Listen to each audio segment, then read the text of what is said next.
All right. So once again, going into it, got Paige as our DPS for the video, but we're going to go ahead and start learning 17. The last video wasn't great in terms of the battle, but like sometimes like you just get teammates that don't push and like you have really good players on the enemy team. It is what it is. Like the Piccolo did really good in the last game. So and it's not like Hit is like in the best of condition as of right now. Not that I played him very well, but this isn't about Hit or Piccolo. This is about Android 17.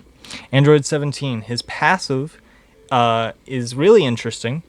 He has a energy bar. You can see it right there below his health bar.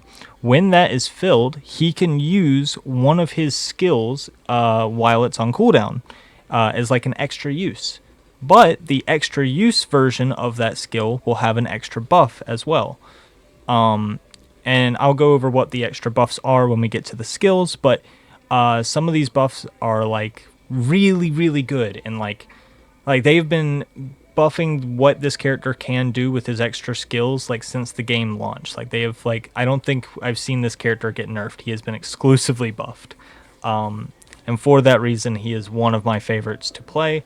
I wanted to get very good, and so I played this character a lot. His rush attack is just a basic energy blast, but the cool thing about it is it has an extra passive that it cancels transformations for enemy heroes.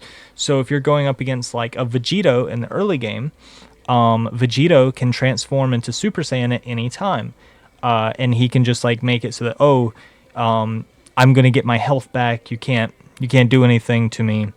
Or I'm low health, I'm just going to like save myself. Well, when you're playing this character, as long as you're rush attacking, he cannot transform and he cannot get his health back, which is amazing. It's one of the best things about this character, I feel, even though it doesn't feel like you notice it all that much.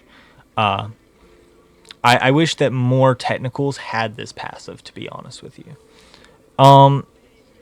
So, Skill 1.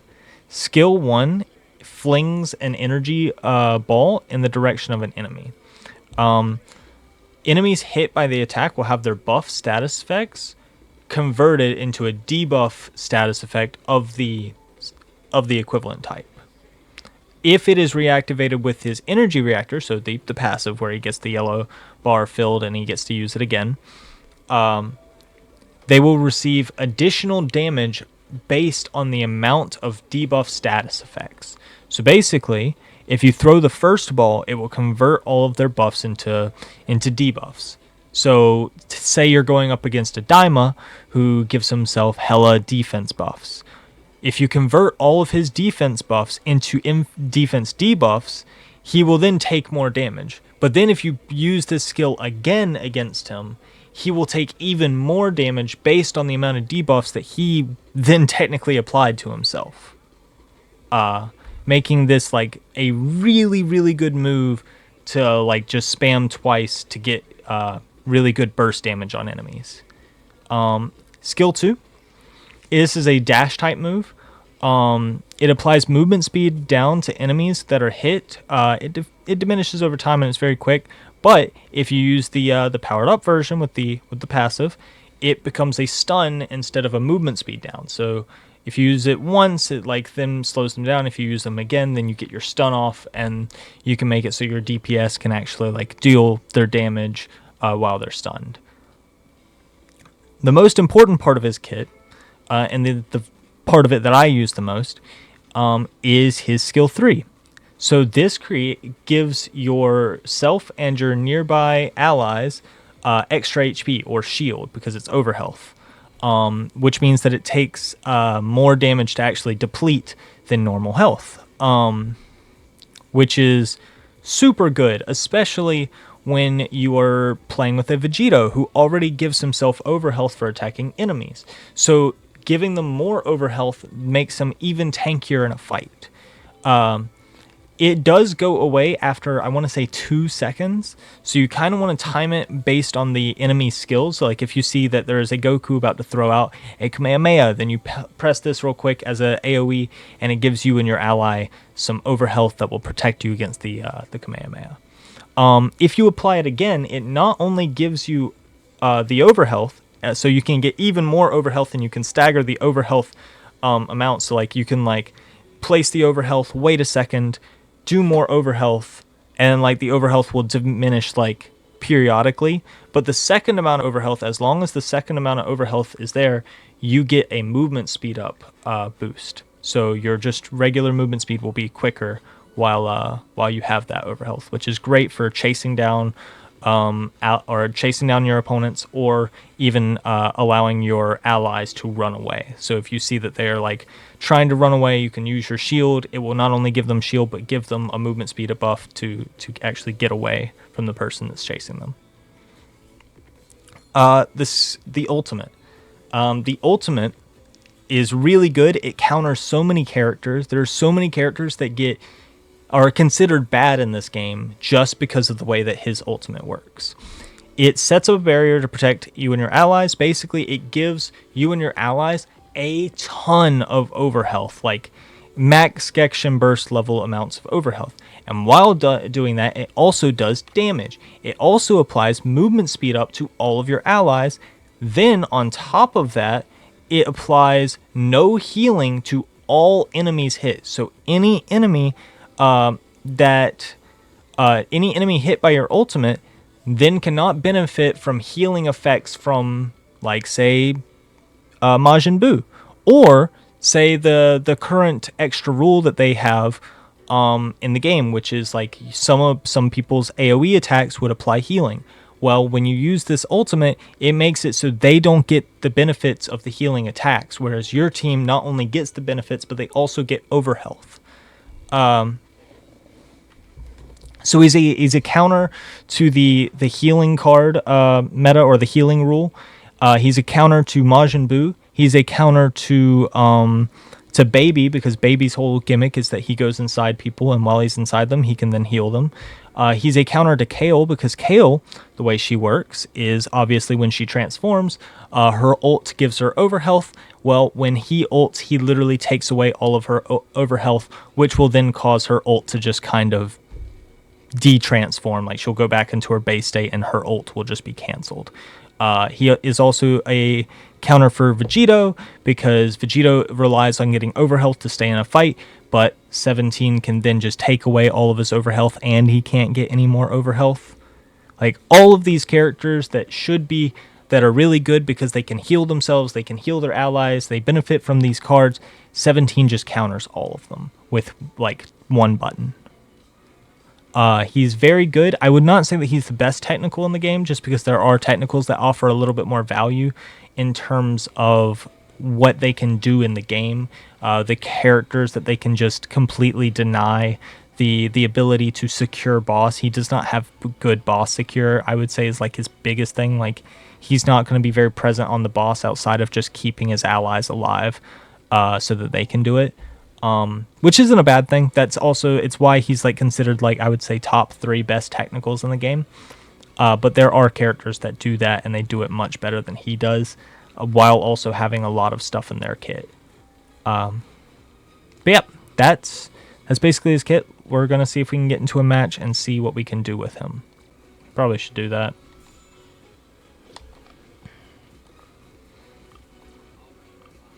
All right. Got skill 1 boost, and we got hammers going up top and running Corrin, the standard. Let's see how this goes. Hopefully you don't throw again. Nah, you got this, Paige. I have nothing but the most faith in you. You, even as bad as you can do when you're like just kind of struggling, you are still doing infinitely better than the randoms that I play with. In the randos that you get put up against, yeah. Like, just take the Kefla, for example, in that last... Oh my god. Like, she was doing nothing.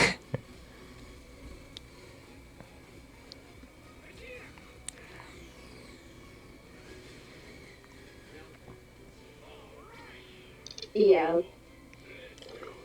I just gotta get back into, Also, let me know if I need to... I just put my fan on. Let me know if it's loud in the background. I don't even hear it right now. Okay. I'm also so happy I got this EX skin. Yeah, it's super cute. I love the red. I think I'm gonna get the one for does Vegito have it? Yeah, he's one of the ones that got it. A lot of them have it, but like there definitely are a few that don't. Here's a like the lightning one. Yeah. Yeah, I might buy that. The only reason I haven't gotten the lightning one for him is just because like I already have like a pretty decent skin for Vegeta. I don't have it.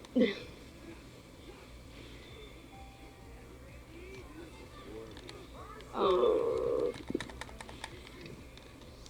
It wasted my second attack, but that's okay.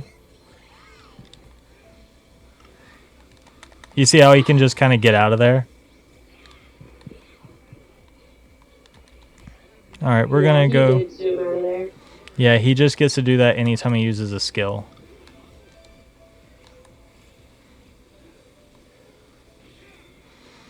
Yeah, I run build up with this character. I don't know if that's necessarily the best thing to do, but I like build up. I like being tanky with him just because I like to make sure that I can apply more and more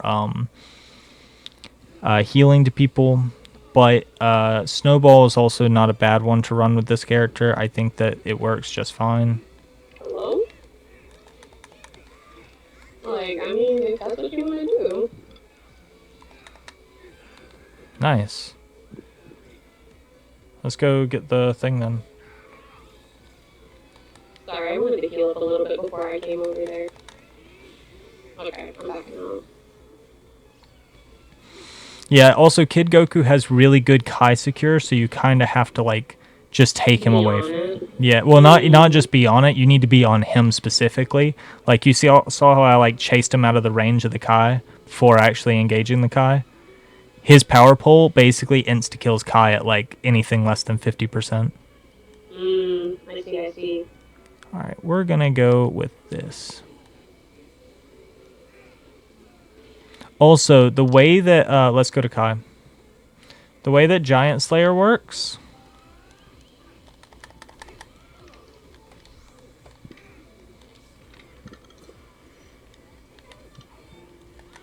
We need to get out of here. We don't need to be in this. Ooh, I don't want to be in there. The way that Giant Slayer, not Giant Slayer, but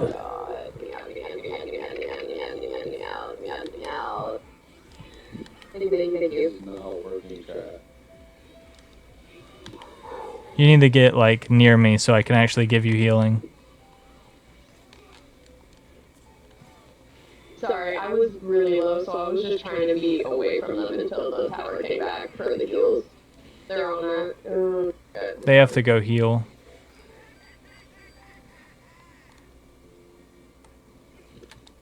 I got the boss started.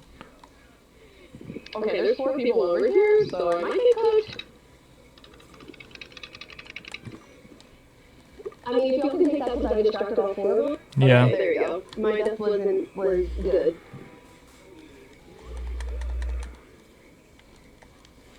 And I kind of lowered them a little bit. Yeah, okay. That was a good exchange. Yeah, I think this was fine. Like we definitely did all right.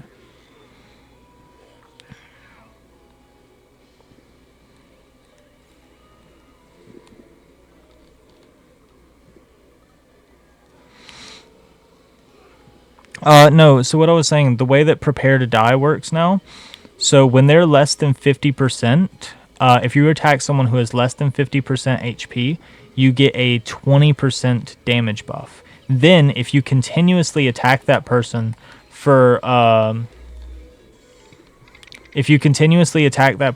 15 seconds, or not 15 seconds, 2 seconds, my bad. That's significantly higher than what I was. If you continuously attack the person for 2 seconds after they are at less than 50% HP, then you will do an extra 25% damage buff.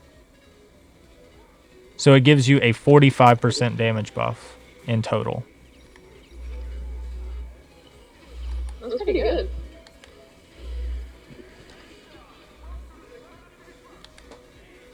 Ooh, I might die in this. I don't know. I'm trying to be able to... I can't, bro. Sorry. Yeah. I gotta get rid of this game. It won't let me play it. I promise you, if you just did it the way that I told you, like, you just gotta, like... I did it. I closed the app literally 5 times. Please don't do this to me right now. You're gonna trigger me. I'm just saying, like, it did the same thing happened to me when I went to Trey's. Eventually, it did work. It just took fucking forever. I tried. What's going on over there? Are you good? Yeah, I killed one of them. Yeah, you killed one of them. Good. Well? Oh, we should go for boss. They surrendered. Well, that was a good one. Yeah. Man, that man dipped so fast.